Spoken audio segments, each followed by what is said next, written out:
There's a rainy night in Tokyo at the beginning of this book.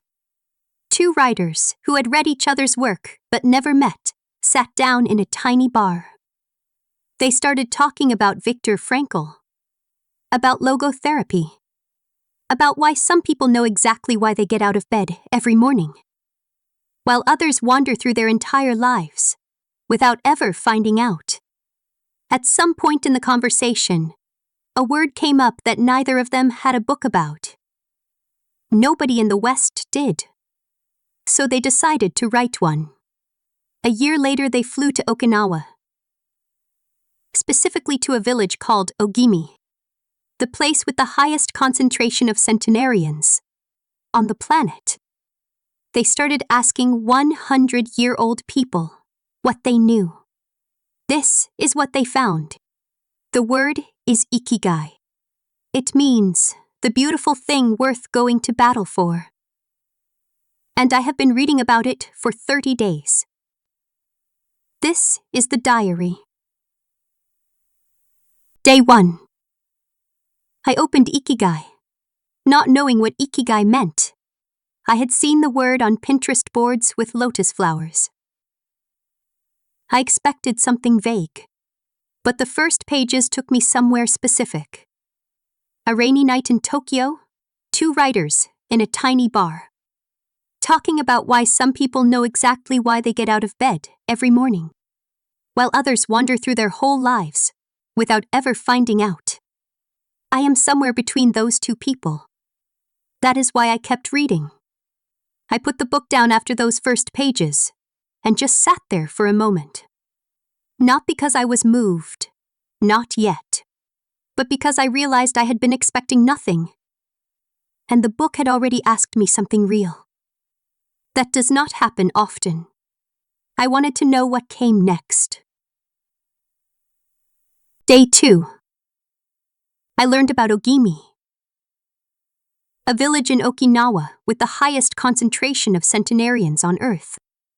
24 people over 100 for every 100,000 inhabitants. Most places in the world, less than one. I tried to understand what that means, and could not. Then I read this. The authors attended a birthday party in the village. The youngest person there was 83. The woman turning 99 blew out the candles. Then they did karaoke. I keep coming back to the karaoke. Not the statistics, not the research. The karaoke. I have been at parties where people in their 40s felt too self-conscious to sing. And here is a room full of people who have outlived almost everyone they know. And they are singing. That detail says something I do not have the right words for yet. Day 3. At the edge of Ogimi, there is a statue of a forest sprite, a bunagaya, with long red hair. On its base, an inscription from 1993. It says, "At 80 I am still a child. When I come to see you at 90, send me away to wait until I am 100. The older, the stronger. Let us not depend too much on our children as we age." I have been thinking about that inscription for days. What strikes me about it is the tone. It is not anxious. It is not trying to be inspiring. It is matter of fact. The way you might write instructions on the back of a recipe. This is simply how things work here. You keep going. You do not wait to be looked after. You do not slow down because the world expects you to. You show up at 90 and ask to come back at 100. Day 4. The word Ikigai in Japanese is written with two characters, life and worth doing. The characters inside worth doing mean armor, to be first, and beautiful. Your Ikigai is the beautiful thing, worth going to battle for. The book asks, what is that for you? Not what job you want. Not what you are good at. What is the thing you would do even if nobody paid you? Even if nobody watched? I put the book down and sat with that question for a long time. The honest answer is that I do not know yet. And I notice I want to rush past that not knowing, to give myself an answer so I can move on. But the book seems to be saying, sit in it. The question is not supposed to be answered quickly. The question is supposed to change how you move through the rest of the day. So, I left it open. I carried it around with me. Day 5. Viktor Frankl arrived at Auschwitz, carrying the manuscript of his life's work. Everything he had spent years writing. It was confiscated at the gates. He spent the entire time in the camp secretly rewriting it on scraps of paper, in the margins of whatever he could find. The manuscript was not just a book. It was his reason to survive. He later wrote, "He who has a why to live for can bear with almost any how." I read that sentence 4 times. I want to be careful not to reach too quickly for the lesson here. Frankl's situation is so far outside anything I have lived that the comparison feels almost disrespectful. But I think the book is not asking me to compare suffering. It is asking me to notice, do I have something I would rewrite on scraps? Do I have a why that clear? I do not. Not yet.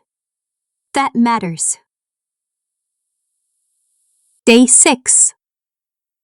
The book explains that there is no word in Japanese that means retire, in the sense of leaving the workforce forever. The concept does not exist. People do not stop.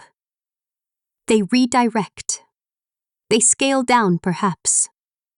They go slower, perhaps. But the brush maker keeps making brushes. The garden keeps being tended. The sushi chef keeps going to the fish market before dawn. I thought about what I would keep doing if I did not have to do anything. The question surprised me because I expected the answer to be obvious. Rest, travel, sleep. But when I actually held the question seriously, not what sounds good, but what I would genuinely still do, the list was different and shorter than I expected. There were maybe 2 things on it. That was useful information. I wrote them both down. Day 7. 1 week. I have read every day. I started each morning this week with a glass of water and the book. Not because I set that as a goal. It just happened because the book was on the nightstand and the glass was on the desk. Small arrangements that made the thing easy. I have not found my Ikigai yet, but I have started asking the question differently. Not, what do I want to achieve? Who do I want to be when I am 99 and blowing out candles? 7 marks in the journal. That is what 1 week looks like. 7 small marks, nothing dramatic. And I am starting to understand that this is exactly the point. The book is not a productivity system. It is not asking me to optimize. It is asking me to pay attention differently one day at a time. Until something clarifies. 7 days in. Something is beginning to clarify. Slowly. The way things do when you stop forcing them. Day 8. The first hard day. I read about Jiro Ono, 85 years old, still making sushi every morning. His tiny restaurant near Ginza seats 10 people. No menu. Every morning, he and his son go to the fish market before dawn. Choose each piece of fish, personally. He has never considered opening a second location. The quality is the point, not the fame. When asked if he ever tires of making sushi, he said, "I do not. I am always happy when I am making it." I do not feel that way about anything in my life right now. That bothers me. I sat with that last sentence for a while. I am always happy when I am making it. That is not performance. That is not something he said for the cameras. The documentary makes clear he barely notices the cameras. He is just making sushi. He has been making sushi for decades. And he is still just making sushi. I want to feel that way about something. I am not there yet, and today that gap felt large. Day 9. I read about Hayao Miyazaki, the director of Spirited Away and My Neighbor Totoro. In 2013, he announced his retirement. The day after the announcement, he went back to the studio and sat down. A year later, he said he would not make more feature films. But he would keep drawing until he died. His colleagues filmed him for a documentary. In nearly every scene, he is drawing completely unaware of anyone around him. His last reported words were about an unfinished drawing. I spent 20 minutes on my phone today doing nothing. That contrast is uncomfortable. I am not comparing myself to Miyazaki. That would be ridiculous. But I am noticing the shape of it. The thing he cannot stop doing. The thing he would rather be doing than anything else. Including resting. Including retiring. The phone is not that for me. I know the phone is not that. So the honest next question is, what is that for me? And why am I spending my hours on the thing that is not it? Day 10. I read about flow. Mihaly Csikszentmihalyi studied people around the world. Chess players, surgeons, musicians, engineers. The state of complete absorption was identical across all ages and cultures. The book's finding. Flow is not a luxury. It is the mechanism by which Ikigai keeps people alive. When you are in flow, time stops aging you. I thought about the last time I was so absorbed in something that I looked up. Hours had passed. I moved my phone charger to the hallway. The charger in the hallway is a small thing. I know it is a small thing. But I have learned from this book and from the last one that small things done consistently are the only things that actually work. I did not write a manifesto.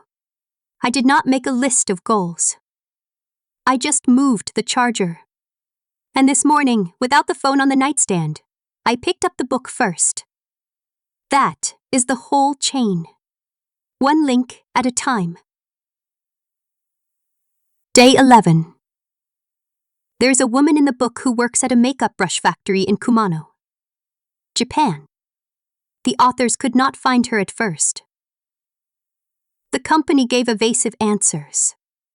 Finally, the president drove them to a separate, smaller building.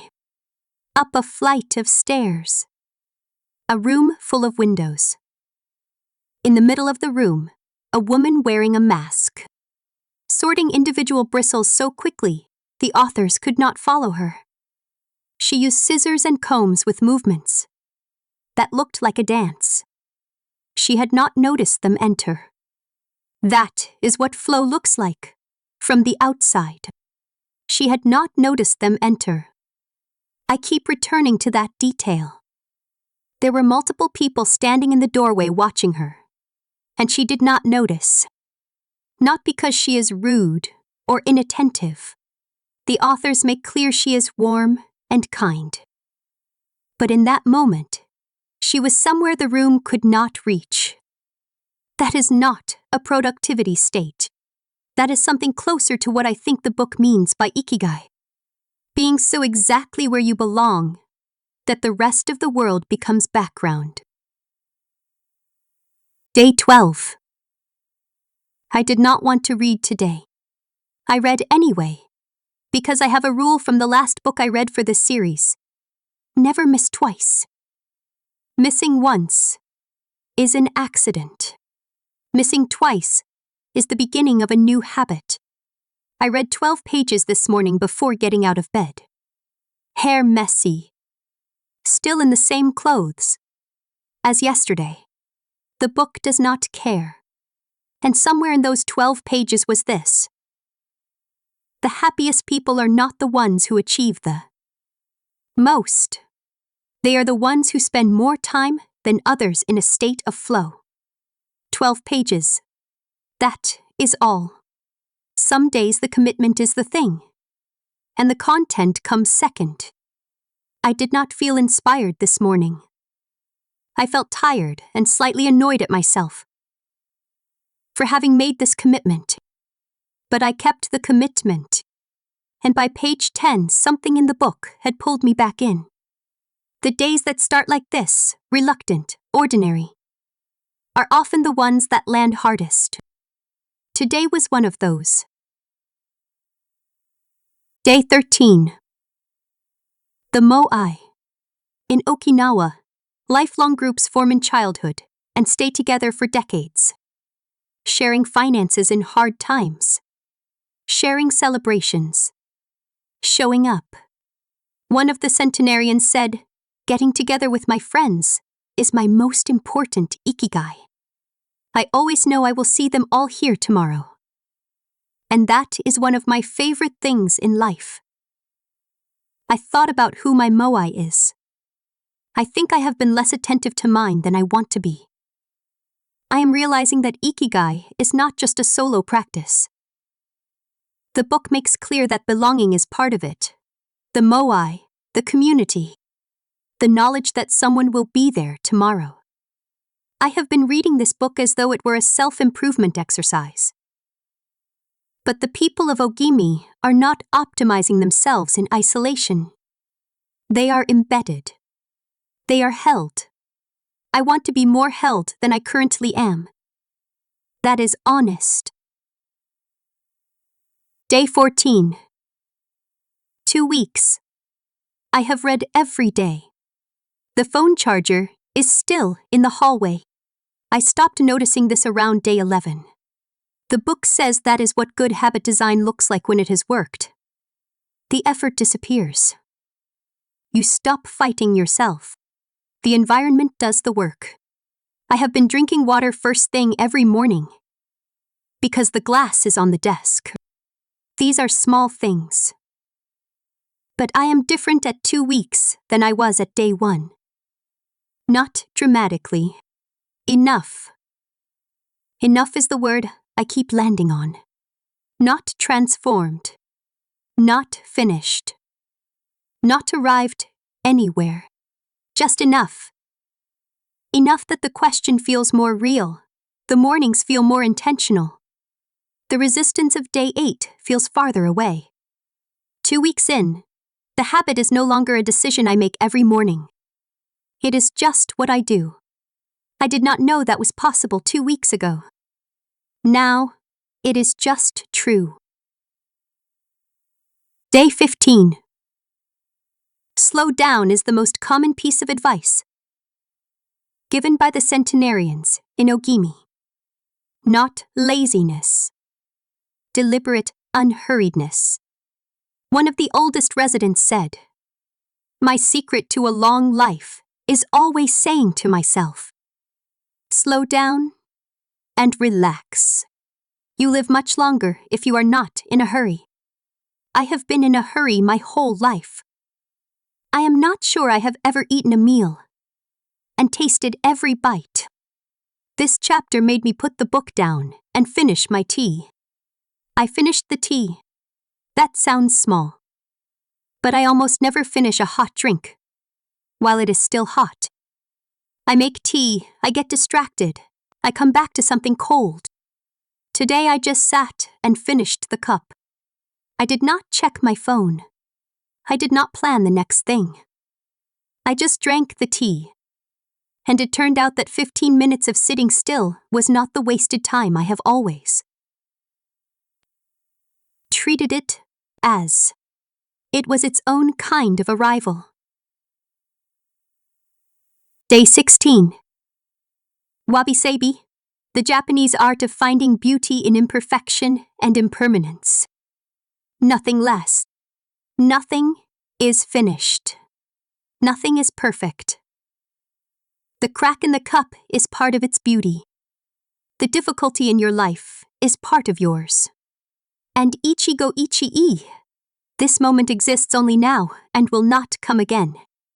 Every meal, every conversation, every morning, light through the window. Happening exactly once. I read this on a slow day and understood it differently than I would have on day 1. Ichi, go ichi, I. I keep saying it quietly to myself at odd moments. When I am washing dishes. When the light looks a particular way through the curtains. This moment will not come again. Not the specific quality of it. Not the exact combination of things that are here right now. And will not be here tomorrow, in quite the same way. I am not good at living this yet. But I am starting to notice when I am not. Day 17.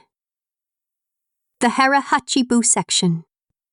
An ancient saying repeated before meals. Fill your belly to 80%. Stop before full. Okinawans eat an average of 1,785 calories per day. The United States averages over 2,200.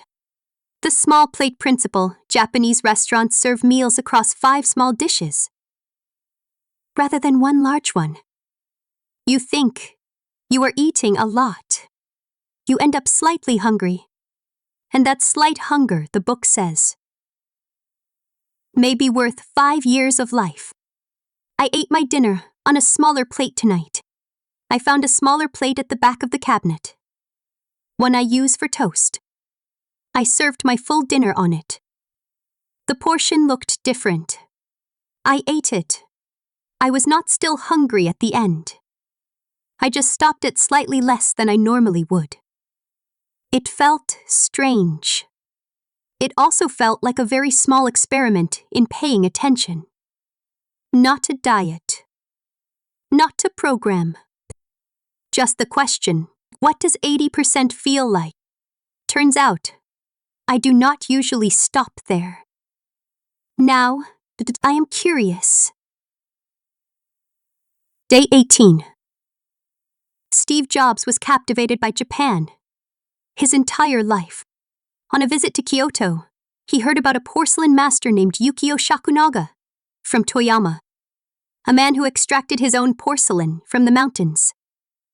Personally, making him the only person on Earth who understood the entire process from raw material to finished object. Jobs went to the exhibition. He came back 3 times that week. His last purchase, 12 teacups. But Shakunaga had made 150 cups before choosing those 12 to send. 150. To find 12 worth giving. 150 cups to find 12. That is not waste. That is devotion. That is the understanding that the work is the practice, not just the output. And what Jobs recognized, coming back 3 times, is that a thing made that way carries something in it. You can feel it. The 12 cups that arrived in California held 150 inside them. Every cup Shakunaga kept, and every cup he let go. I have been thinking about what I make, and how I make it. Day 19. The Ikigai Diagram.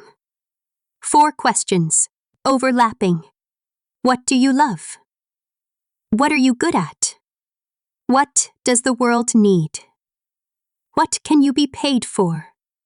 Where all 4 meet, Ikigai. Most people live inside 1 or 2 circles.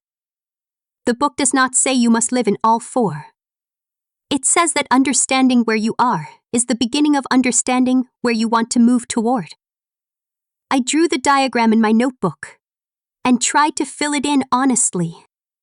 I sat with it For an hour. I was surprised by what I put in each circle. Some of it I expected. Some of it I had never said out loud. Not even to myself. The diagram has a way of making things concrete that vague self-reflection does not. When you have to actually write words in a circle, you find out what you really think instead of what you hope you think. I am keeping the diagram. I will come back to it in a month and see what has changed. Day 20. The book makes an observation that I keep turning over. The greatest threat to a meaningful life is not failure. It is boredom. The professionals who separate themselves from amateurs are not more talented. They are more willing to show up on the days when the work is boring. I thought about everything I have quit because it stopped being interesting. I showed up today even though today was flat. That is the work the book describes. Quiet.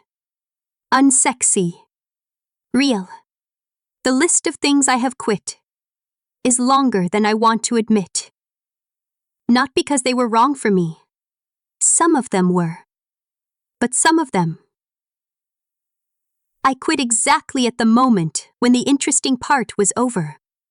The real work was about to begin.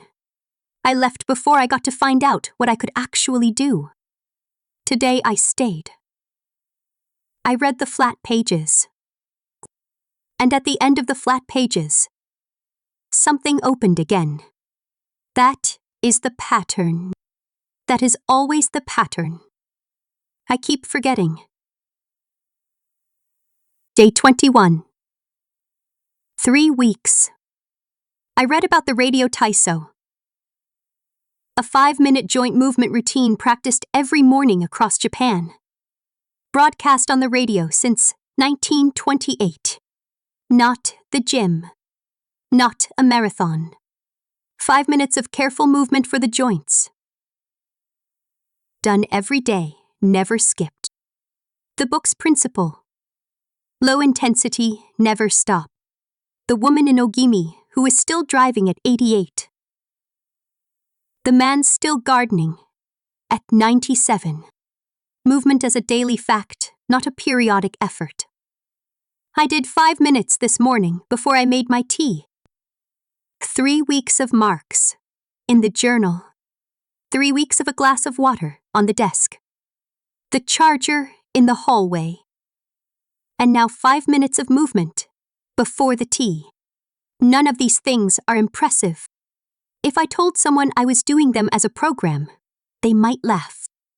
But the book keeps returning to this. It is not the intensity. It is the continuity.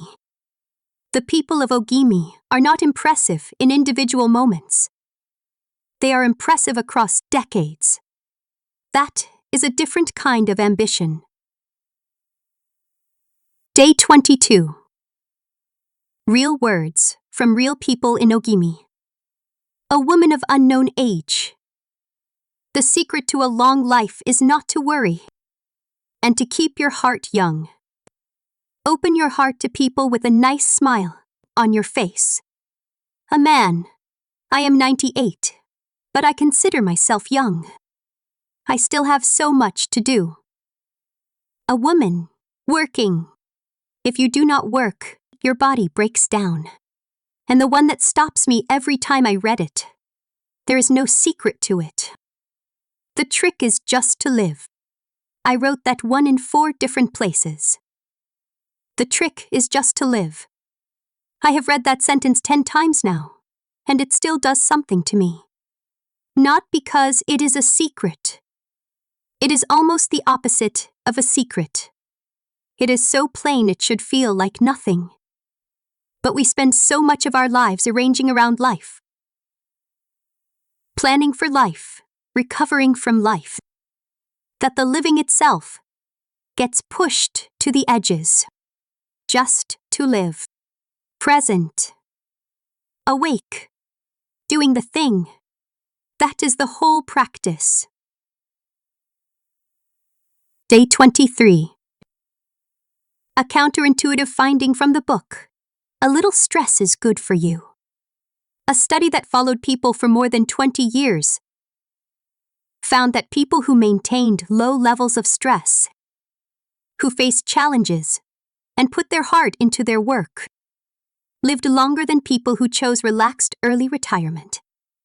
The supercentenarians almost all described intense, purposeful lives, not easy ones. The Ikigai is not a hammock. It is something to get up for.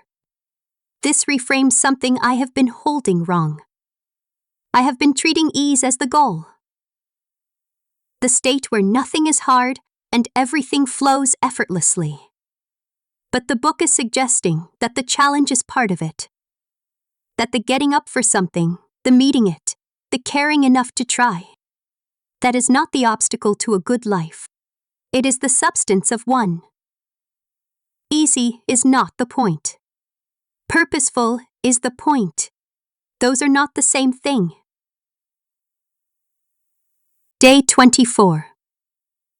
I reread the Frankl section again. He was not just a survivor. He was the first patient of his own practice. He asked his patients one question to start. Why do you not commit suicide? Usually they had reasons. Good ones. That was where the work began. From the reasons, the Ikigai. I have been asking myself a softer version of that question all week. Not the dark one. The bright one. What is my reason? Not the big dramatic answer. Just the small true ones. The small true ones are easier to find than I expected. Not the reasons I would perform for someone else. Not the impressive ones. The ones that are actually there when I am honest. The morning light, at a particular angle. A sentence that surprises me. Making something and having it come out the way I hoped. Talking to someone for 2 hours and not noticing the time pass. These are small. They are mine. I think this is where the diagram starts to fill in. Day 25. I reread my day, one journal entry. The person who wrote it was looking for something she could not name. Not sure the book would say anything new. I recognize her, but I am not quite her anymore. Not because I found my Ikigai, because I am asking the question differently. Not what do I want to have? What kind of morning do I want to be waking up into? What is the thing that makes time disappear? What is the one thing I could keep doing at 98? The tenderness surprised me. I expected to find the day one entry a little naive. Instead, I found it honest, searching, already asking the right question without knowing it. She did not know what she was starting. I know a little more now. That is not superiority. It is continuity. The person at day 1 and the person at day 25 are in conversation. I would not have one without the other. You need the first page to get to this one. Day 26. The authors lost at Gateball to a woman who had just turned 104. I keep thinking about that.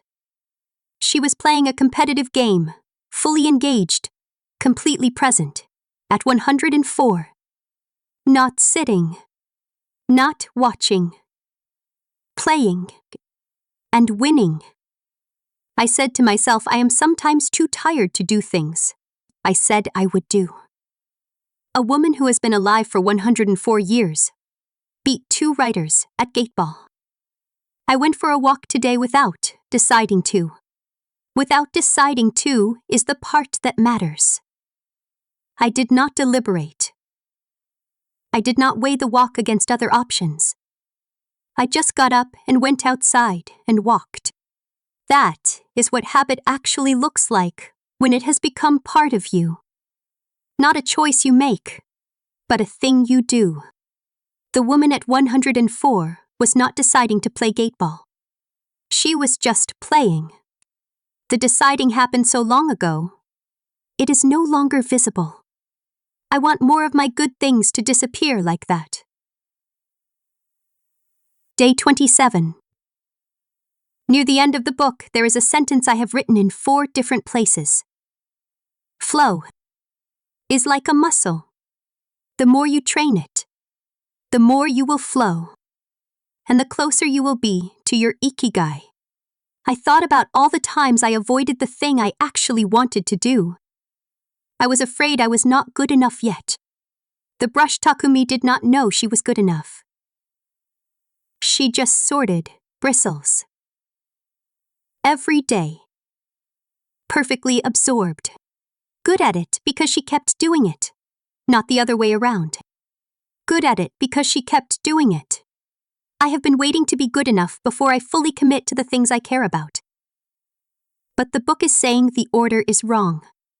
You do not wait until you are good enough, and then begin. You begin, and the goodness comes from the beginning, and the continuing. The flow is not a reward for competence. It is what happens when you stop letting competence be a precondition for showing up. Day 28. I told someone about this book today. Not as a recommendation, just because it came up. They asked what I had been reading, and I started talking about Ogimi, and the birthday party, and the woman turning 99 doing karaoke, and the statue inscription at the edge of the village. I did not stop for 10 minutes. That is the sign that something has worked its way in. When it becomes part of how you think, not just what you have been doing for 28 days. They asked me what my Ikigai was. I left. I said I did not fully know yet, but I knew what the question felt like now. And that felt like a beginning. And they said, that sounds like a good thing to know. It is. It is a good thing to know. Not the answer. The question. The kind of question that changes slightly every time you return to it. That gets more specific and more honest as you carry it around. I have been carrying it for 28 days. It is lighter now than it was. Day 29. The book ends with a question that I keep sitting with. What is the type of person you want to be? And what would that person do today? Not someday. Not when you are ready. Today. I wrote my answer down. I am not ready to say it out loud yet. But I know it. The characters inside the word Ikigai mean armor. To be first and beautiful. I think I understand now why the beautiful thing needs armor. And why you have to go first. The armor is not for other people. It is not protection against criticism or failure. I think the armor is for the vulnerable act of going first. Of saying, here is what I love. Here is what matters. Here is what I am made of. That takes something. The centenarians of Ogimi have it. Frankl had it. Rewriting his book on scraps. The Brush Takumi had it. Sorting bristles in a room full of windows. You have to go first. Before you are ready. Before anyone asks you to. Day 30. The last day. I finished the book 4 days ago, and I am still here. The phone charger is still in the hallway. The water glass is still on the desk. I did 5 minutes of movement this morning. Before I made my tea. I ate slowly. I looked at the light through the window and knew exactly where I was. That is what the people of Ogimi are describing. Not a destination, not an achievement. A quality of attention. A reason to get up. Something that makes the morning yours. I do not have my whole Ikigai yet. But I am asking the right question. That is the whole point. 30 marks in the journal. I have read every day for 30 days. I have moved a charger and kept a glass on a desk, stretched in the mornings, and eaten more slowly, and walked without deciding to. None of these are the Ikigai. They are the environment I am building for it. The ground where something can grow. The people of Ogimi did not design their lives for longevity. They lived well, and the longevity came. I am trying to learn from that. 30 days is the beginning. I want the next 30.